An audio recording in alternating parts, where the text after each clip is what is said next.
अरे बच्चों, good afternoon बच्चों। सब बढ़िया, एकदम मस्त। पढ़ाई लिखाई सब बढ़िया चल रही है ना? चलो, तो मैं कौन सा चैप्टर पढ़ा रहा हूँ आप लोगों को? बोलो। Micro organisms. कौन सा चैप्टर पढ़ा रहा हूँ? Micro organism. माइक्रो ऑर्गेनिज्म में मैंने आप लोगों को जो है क्या पढ़ा रहा हूँ अभी? Uses of microorganism. Uses of microorganism पढ़ा रहा हूँ। उनमें से मैंने बहुत सारे यूजेस हमने देख लिया है, जैसे कि हमने बेकरीज इंडस्ट्री, फूड इंडस्ट्री, है ना, इसमें कैसे हम माइक्रो ऑर्गेनिज्म का यूज़ करते हैं।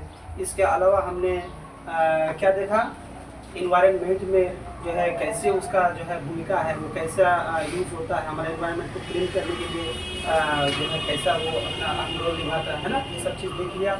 उसके बाद माइक्रो ऑर्गेनिज्म का जो है एग्रीकल्चर में भी क्या योगदान है उसको भी हमने देखा कि माइक्रो ऑर्गेनिज्म हमें जो है क्या करने के लिए, एग्रीकल्चर करने के लिए कैसे हमें मदद करता है, ये सब चीज़ देख लिया। और सबसे बढ़िया तो इसका यूज़ हमने देख लिया बाबू, मेडिसिन बनाने के लिए। क्या बनाने के लिए?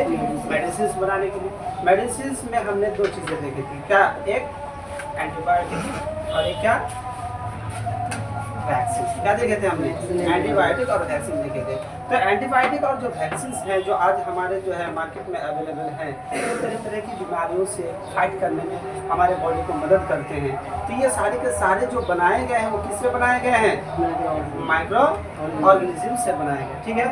हाँ, एंटीबायोटिक जो सबसे पहला बनाया गया था ये भी बताए थे कि ये अलेक्जेंडर फ्लेमिंग ने बनाया था। कैसे बनाया था उसके ऊपर पूरा कहानी भी बताए थे कि वो कैसे कैसे जो है वो एंटीबायोटिक का खोज किया था। इसके अलावा वैक्सीन का भी हमने बता दिया था, वैक्सीन क्या होता है, कैसे बनता है ना, और वैक्सीन कब लगाया जाता है। ठीक है। हाँ, कब लगाया जाता है वैक्सीन? वैक्सीन फ्यूचर में अगर कोई बीमारी हो उससे बचने के लिए हम पहले ही क्या लगा लेते हैं? वैक्सीन लगा लेते हैं, ताकि वो वैक्सीन हमारे बॉडी के अंदर आ करके हमारा क्या, हमारे बॉडी में क्या प्रोड्यूस करे? एंटीबॉडी प्रोड्यूस करे। क्या प्रोड्यूस करे? एंटीबॉडी। और ये एंटीबॉडी क्या होता है हम बता दें, हमारे बॉडी का या भी कोई भी एनिमल का ये आर्मी के जैसा काम करता है। अगर कोई पैथोजन किसी के बॉडी के अंदर आता है तो वो क्या करेगा? उसको किल कर देगा। क्या कर देगा? किल कर देगा। तो ये सारे जो है माइक्रो ऑर्गेनिज्म के यूजेस पढ़े थे। आज कुछ अलग तरह का यूज पढ़ेंगे, आज कुछ अलग तरह का यूज पढ़ेंगे माइक्रो ऑर्गेनिज्म का बाबू। जैसे कि देखो, हम लोग प्लांट खाते हैं, एनिमल खाते हैं ना, लेकिन प्लांट और एनिमल सेल आगे हम पढ़ाएंगे, एक सेल चैप्टर पढ़ाएंगे। क्या प्लांट सेल और एनिमल सेल दोनों सेम है? नहीं, दोनों सेम नहीं है, दोनों अलग अलग, कुछ स्ट्रक्चरली अलग अलग होता है। प्लांट सेल में जो सबसे आउटरमोस्ट जो कवर होता है उसको हम क्या बोलते हैं? सेल वॉल बोलते हैं। लेकिन जो एनिमल होता है उसमें सबसे आउटरमोस्ट में क्या होता है? सेल मेम्ब्रेन होता है, उसके बाहर में सेल वॉल नहीं होता। और ये सेल वॉल जो होता है ये बना हुआ होता है किसका? सेलुलोज। किसका बना हुआ होता है? सेलुलोज का बना हुआ होता है। और ये सेलुलोज जो है ना, ये हमारे बॉडी के अंदर तोड़ने की क्षमता, ये सेलुलोज हमारे बॉडी के अंदर, ह्यूमन बींग्स के अंदर ये सेलुलोज डाइजेस्ट नहीं होता है। यही वजह है कि हमने उसको क्या कहते हैं? राफेज कहते हैं। जिस चीज़ में सेलुलोज पाया जाता है, जिस प्लांट्स में, जिस वेजिटेबल्स में, है ना, जिस पार्ट्स ऑफ द प्लांट्स में पाया जाता है, जिसको हमने खाते हैं और वो हमारे बॉडी के अंदर डाइजेस्ट नहीं होता है ना, तो वो उसमें क्या रहता है? सेलुलोज रहता है। क्यों? क्योंकि सेलुलोज को डाइजेस्ट करने वाला एंजाइम हमारे बॉडी के अंदर नहीं है। उसको डाइजेस्ट करता कौन है? Micro organism. क्या कौन डाइजेस्ट करता है? माइक्रो ऑर्गेनिज्म डाइजेस्ट करता है। समझ में आया? हाँ, तो माइक्रो ऑर्गेनिज्म, इसका मतलब जो सेलुलोज को खाएगा और जो सेलुलोज को पचाएगा, डाइजेस्ट करेगा, इसका मतलब उसके बॉडी के अंदर क्या होगा? माइक्रो ऑर्गेनिज्म होगा। क्या होगा? माइक्रो ऑर्गेनिज्म होगा, है ना। तो फिर रही बात कि जो मेरा एनिमल्स में क्या है, गॉड्स है, शीप्स है, काउज है, ये सब तो घास खाते हैं, प्लांट्स खाते हैं, है ना, ये सब तो डाइजेस्ट कर लेते हैं। तो इसका मतलब इनके अंदर क्या होगा? माइक्रो ऑर्गेनिजम्स होगा, जो प्लांट के जो पार्ट्स है, सेल्स हैं, उसको डाइजेस्ट करने में मदद करता है, जो उनको डाइजेस्ट करने में मदद करता है। समझ में आया? हाँ, तो अब वो माइक्रो ऑर्गेनिज्म कौन है, क्या है? तो माइक्रो ऑर्गेनिज्म का नाम होता है बाबू मीथेनोजेन। क्या नाम है? मीथेनोजेन। समझ में आया? हाँ, ये जो है जितने भी रूमिनेंट्स हैं, पढ़ाए हैं 7th क्लास में पढ़े होंगे। रूमिनेंट्स किसे कहते हैं? दोस एनिमल्स, है ना, which firstly swallowed the food in the first part of the stomach and later है ना bring the back food in the mouth and then chewing and masticate है ना, and after that finally swallowed in the stomach. ठीक है, यानी कि क्या करता है वो मतलब फूड को लेता है, पहले लेने के बाद क्या करता है, कटिंग करता है, कटिंग करने के बाद वो चबाता नहीं है, चिविंग मस्टिकेट नहीं करता, वो सबसे पहले अपना स्टोमक में डाल देता है और स्टोमक का फर्स्ट पार्ट में डालता है। स्टोमक का कितना रिमेन का कितना पार्ट होता है, स्टोमक का 4 पार्ट होता है। क्या क्या होता है, ओमेसन और एबोमेसन है ना, तो उसमें से जो फर्स्ट पार्ट है वो रिमेन है, तो सबसे पहले वो रिमेन के अंदर खाना को क्या करके रखता है, जमा करके रखता है, और फिर जब वो खाना गुना हो जाता है फिर घर मिलाते हो तो देखते हो कि जो जानवर जो रिमिनेंट्स है वो ऐसे ही मुंह हिलाते रहता है। हम लोग उसको ज्वार काटना बोलते हैं अपनी भाषा में, जो क्या बोलते हैं नहीं जानते हैं, उसको बोलते हैं ज्वार लेता है। अगर जो है कोई एनिमल्स है ना, कोई एनिमल्स यानी जितने प्रकार के रिमिनेंट्स है वो अगर बैठे बैठे घर में मुंह अगर हिलाता है तो समझो कि वो सही है, उसके लिए वो सही है। अगर नहीं लेता है तो घर वाले जो है जान लेते हैं कि इसको कोई प्रॉब्लम हो, इसको कोई प्रॉब्लम हो, क्योंकि वो बाद में जो है ना वो चीविंग और मस्टिकेट करता है मुंह में बैकवर्ड ला करके, पेट से मुंह में लाता है, लेकिन चबाता उबाता है, उसके बाद फिर क्या करता है वो फिर अंदर ले लेता है। तो इसलिए हम उसको क्या कहते हैं, रुमिनेंट्स बोलते हैं, और प्रोसेस को कहते हैं रुमिनेशन। ठीक है, और इसी र्यूमेन में खास तो बात यह है कि इसी र्यूमेन में क्या पाया जाता है, वही माइक्रो ऑर्गेनिज्म पाया जाता है। क्या पाया जाता है, माइक्रो ऑर्गेनिज्म का नाम क्या बोले अभी, मिथेनोजेन। क्या कौन सा पाया जाता है, मिथेनोजेन। तो हम यूजेस में क्या पढ़े कि some bacteria protozoa present in the digestive system of the some animals like cows है ना, goats, sheep, which help to digest the grass and plants by the breaking down the cellulose. Cellulose को break down करने के लिए मदद करता है। ठीक है, हाँ, bacteria are useful in tobacco leather and jute industries. ठीक है, बैक्टीरिया जो होते हैं ना ये सारे के सारे इंडस्ट्री में भी क्या करते हैं, बहुत ही इसका यूजफुल है। कैसा यूजफुल है, देखो लेदर है, हमने लेदर का जैकेट पहनते हैं, या लेदर का जो है जितना प्रकार ढोलक वोलक है, तबला उबला है, जितने भी म्यूजिकल इंस्ट्रूमेंट्स हैं है ना, ये बैग है, तुम लोग का पर्स है, ये सारे की चीज़ जो आते हैं तो ये लेदर का जो बनता है तो कैसे बनता है, कैसे बनता है, ये एनिमल का जो स्किन्स है ना, ये जो चमड़ा होता है इसको क्या कर दिया जाता है, पहले रखा जाता है, और रखा जाता है उसमें माइक्रो ऑर्गेनिज्म को ग्रो किया जाता है। क्या किया जाता है, ग्रो किया जाता है। उसके बाद माइक्रो ऑर्गेनिज्म उसको बहुत बढ़िया से क्या करता है, सड़ा देता है, गला देता है, पचा देता है। उसके बाद फिर उसको मतलब उसको लूज कर दिया जाता है, तब उसको फिर क्या किया जाता है, प्यूरिफाई करके उसको छील छाल करके तब बनाया जाता है। समझ में आया, हाँ। तो लेकर में ऐसे किया जाता है। उसके बाद टोबैको, जितने भी टोबैको का प्रोडक्ट्स हैं है ना, पान मसाला में होता है, तुलसी, 300 बूंदी, क्या क्या में आता है ना, डिफरेंट वैरायटी का होता है सब। तो ये सारे के सारे चीज़ भी जो बनता है वो माइक्रो ऑर्गेनिज्म के समझना।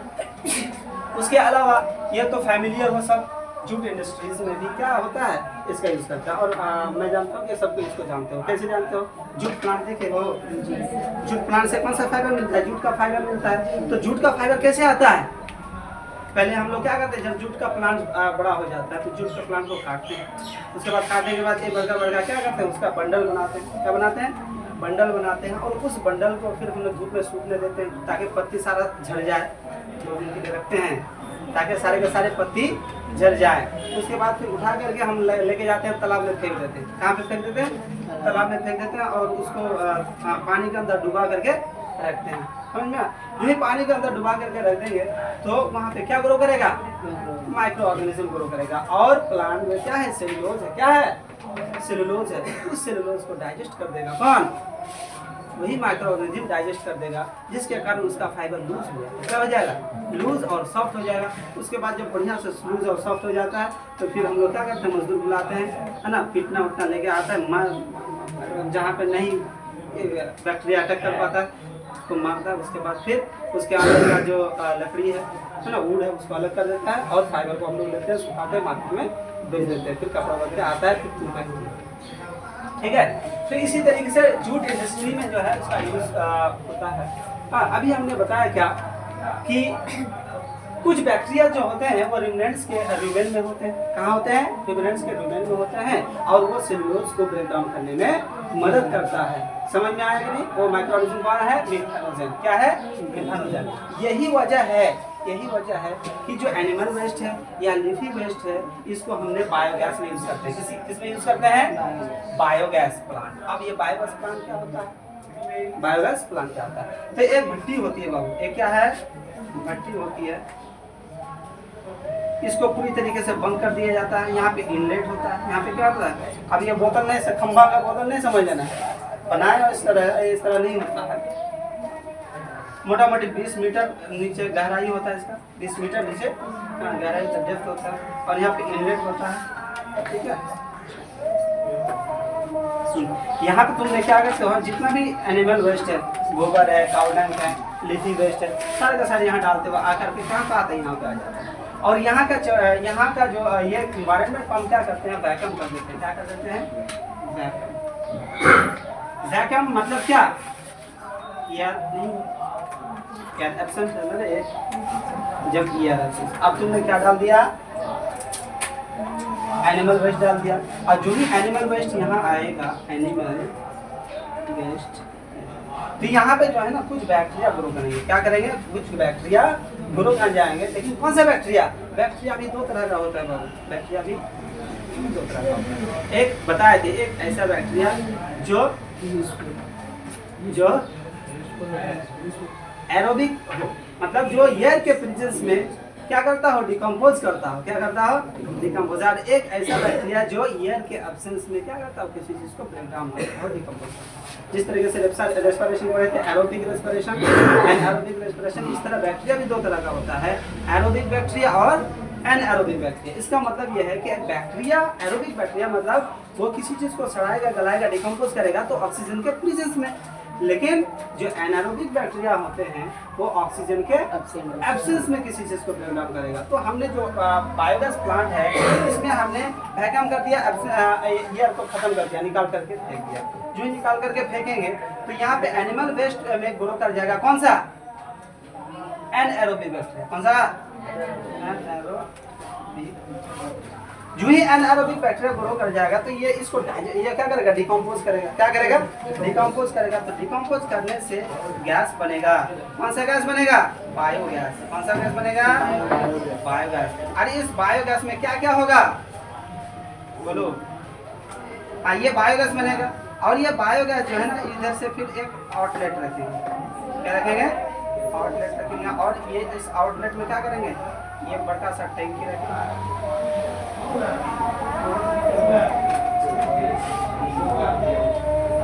क्या बन जाता है?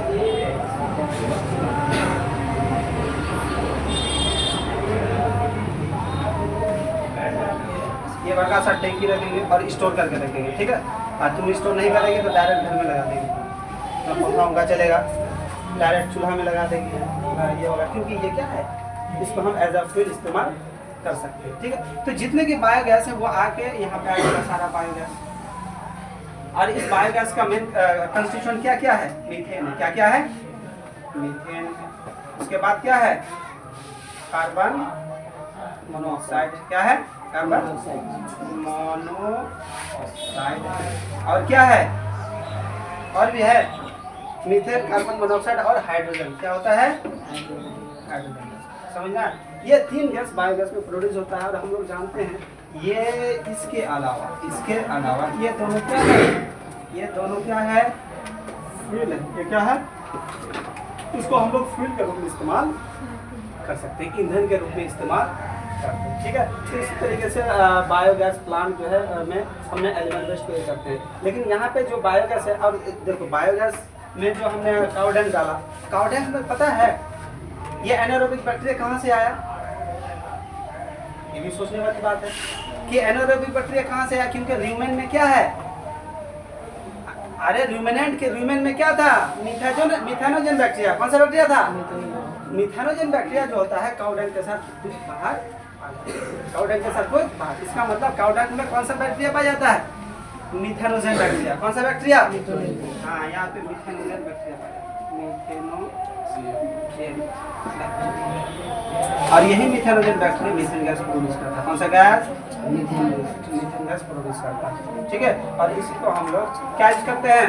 घर में खाना बनाने के लिए यूज करते हैं, है ना। उसके बाद इलेक्ट्रिसिटी प्रोड्यूस करने के लिए भी यूज करते हैं, इससे इलेक्ट्रिसिटी भी प्रोड्यूस होता है। ठीक है, तो चलो बायोगैस में इसका जो यूज है, रोल है, हमने माइक्रो ऑर्गेनिज्म का किया। ठीक है, हाँ, अगर कोई बोले कि बायोगैस में जो है कौन सा बैक्टीरिया का यूज होता है माइक्रो ऑर्गेनिज्म का, एरोबिक या एनारोबिक, तो बोलना है एनारोबिक बैक्टीरिया का यूज होता है। ठीक है, ये मीथेन लिखा हुआ, मीथेन के बारे में। मीथेन क्या होता है? It is used as a fuel, it is the chief constituent of the biogas. ये बायोगैस का मेन तीन है ना रे, तीन कंस्टिट्यूएंट है, लेकिन तीन में से जो मीथेन है ये क्या है? चीफ है। ये क्या है? ये चीफ गैस होता है, मतलब यही मेन गैस होता है जो फ्यूल के रूप में इस्तेमाल किया जाता है। ठीक है, चलो बच्चों, तो आज हमने पूरा जो है माइक्रो ऑर्गेनिज्म का पूरा यूजेस पढ़ लिया। ठीक है, अब हम जब लेक्चर माइक्रो ऑर्गेनिज्म पढ़ा रहे थे तो हमने बताया था, क्या बताया था कि माइक्रो ऑर्गेनिज्म जो है ये हमारे लिए बेनिफिशियल भी है और हार्मफुल भी। तो हमने माइक्रो ऑर्गेनिज्म का जितने भी बेनिफिट हैं, जितने भी बेनिफिशियल हमने पढ़ लिया, और बेनिफिट तो है लेकिन किस में है उसका यूजेस भी हमने पढ़ लिया। आज हम पढ़ते हैं हार्मफुल ऑर्गेनिज्म, माइक्रो ऑर्गेनिज्म के बारे में, है ना। तो harmful micro organism that means ऐसा माइक्रो ऑर्गेनिज्म जो हमें बीमार करेगा, हमें डिजीज करेगा, है ना, हमें क्या करेगा? डिजीज करेगा। तो कौन कौन सा माइक्रो ऑर्गेनिज्म डिजीज फैलाएगा, है ना, तो सबके बारे में हम पूरा डिटेल से पढ़ेंगे। चलो, तो सबसे पहले हम जो पैथोजन माइक्रो ऑर्गेनिज्म जो बीमारी फैलाता है उसको क्या कहते हैं उसके बारे में जानेंगे। देखो, एक टर्म है पैथोजन, यानी जो माइक्रो ऑर्गेनिज्म बीमारी फैलाता है, बीमार काउज करता है ना, डिजीज काउज करता है, उस माइक्रो ऑर्गेनिज्म को हम क्या बोलेंगे? पैथोजन। उसके लिए एक खास टर्म जो है बायोलॉजी में इस्तेमाल किया जाता है, क्या? पैथोजन। वहाँ पे नहीं यूज करेगा कि डिजीज काउजिंग माइक्रो ऑर्गेनिज्म, ऐसा यूज नहीं करेगा। उसके लिए एक खास टर्म बायोलॉजी में यूज किया जाता है, वो क्या यूज किया जाता है? पैथोजन। जहाँ भी पैथोजन समझ जाना कि ये क्या है? माइक्रो ऑर्गेनिज्म है, और जो हमें बीमार करता है, बीमारी नहीं करता, बीमार करता है। ठीक है, हाँ। अब पैथोजन क्या होता है बाबू? Pathogen those micro organisms which create the disease, जो डिजीज को क्रिएट करता है ना, बीमारी क्रिएट करता है, कॉल्ड द पैथोजन्स। अब ये जो माइक्रो ऑर्गेनिज्म्स हैं, ये जो माइक्रो ऑर्गेनिज्म है, ये सारे का सारे हो अभी शायद रिकॉर्ड होता है नहीं, इसमें मन नहीं करता, वो माइक्रोफोन लेना पड़ेगा।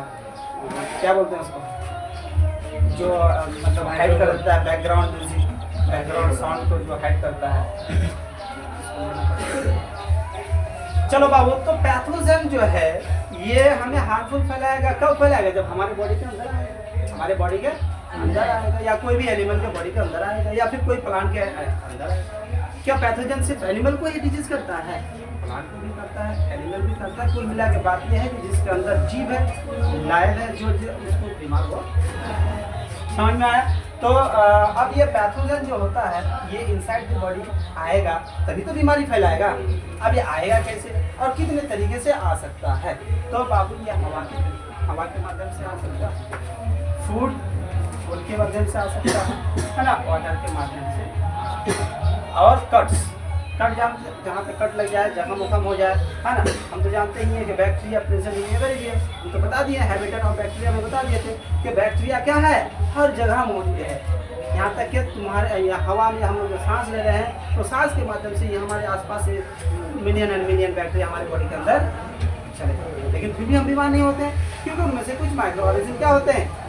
बेनिफिशियल होता है, कुछ हार्मफुल होता है। लेकिन जो हार्मफुल होता है वो क्यों नहीं पहुंचाता है? तो क्यों नहीं पहुंचाता है उसके लिए भी बता दिए कि हमारा बॉडी जो है एक इम्यून सिस्टम बना के रखा है। क्या बना के रखा है?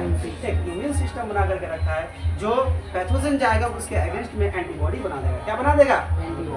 एंटीबॉडी बना देगा, और वो एंटीबॉडी उसको क्या कर देगा? समझ में आया? हाँ, इसलिए जो है इम्यूनिटी बूस्टर जो है, जो भी खाने वाला बना बोले सर आपका ही तो इम्यूनिटी ठीक नहीं है। तो ये बात है, जो यानी जो डॉक्टर होता है उसके घर में ज़्यादा बीमारी है, जानते हो कि नहीं? उससे समझो वैसे ही